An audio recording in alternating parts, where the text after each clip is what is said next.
commissioned this Pebek kiosk and launched formally this Pebek app on behalf of His Excellency the Vice President. The Presidential Enabling Business Environment Council has opened the Pebek Report kiosks at the international wing of the Murtala Mohammed Airport in Lagos. The Pebek Report kiosks have been placed in Lagos and Abuja international airports to encourage private sector to give feedback about their airport and travel experience. In our office that you need to respond in the 48 hours. The Senior Special Assistant to the President on Industry, Trade and Investment, who commissioned the Pebek desk, noted that the initiative will usher in efficiency, accountability and eliminate corruption in service delivery. The Minister for State for Aviation, Hadi Sirika, says the proposed national airline for Nigeria will be unveiled before the end of the year. Mr. Sirika gave the assurance while receiving the outlined business case certificate of compliance for the establishment of the airline from Chidi Uzuwa, the Director General Infrastructure Concession Regulatory Commission. The proposed airline is expected to gulp $8.8 million preliminary costs and $300 million as takeoff costs. According to the minister, Nigeria will receive the first set of 5 airplanes for the airliner on December 19.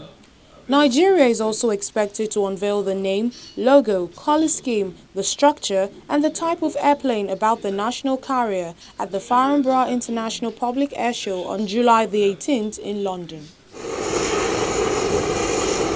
With 2 domestic operators currently out of service, passengers may have limited choice of air travel. Arik, Aero, Overland, Dana, Airpeace and Asman are the carriers in operation for now, with obvious reduction in aircraft number. Cumulatively, scheduled airlines in Nigeria have less than 40 airplanes in service, underscoring the shortage of equipment for a market of over 180 million people. Over the years, before it was hit by its indebtedness to the Assets Management Corporation of Nigeria, Arik Air, then regarded as the biggest airline in Nigeria and West Africa, had over 22 airplanes. Aero Contractors, which had over 7 airplanes with many helicopters, has a small fleet now. Dana, on the other hand, has 3 airplanes in its fleet. On the foreign scene, Ryanair cabin crew are set to strike in 4 countries in late July, including in 2 of its largest markets, threatening to disrupt Europe's biggest low-cost airline at the height of the holiday season. Cabin crew in Italy and Spain are set to join colleagues in Belgium and Portugal for a 1-day strike on July 25. Crew in Spain, Portugal and Belgium will strike for a 2nd day on July 26.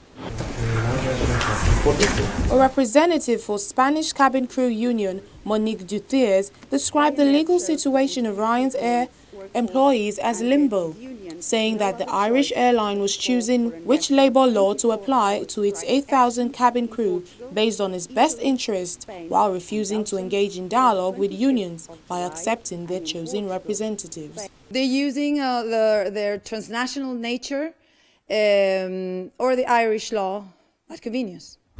We're transnational for some things and we're Irish for other things, leaving the cabin crew in a limbo.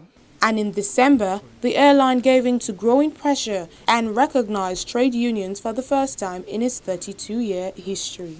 Pilots and cabin crew at Ryanair began to organize following a wave of cancellations at the airline in the second half of last year.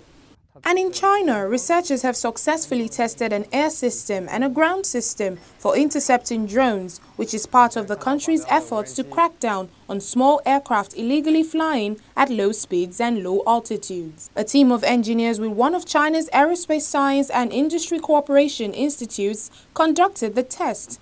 The team is also part of China's military-civilian integration efforts in science and technology. The system can transmit interference radio signals to expel or crash land any drones flying within 3 kilometers.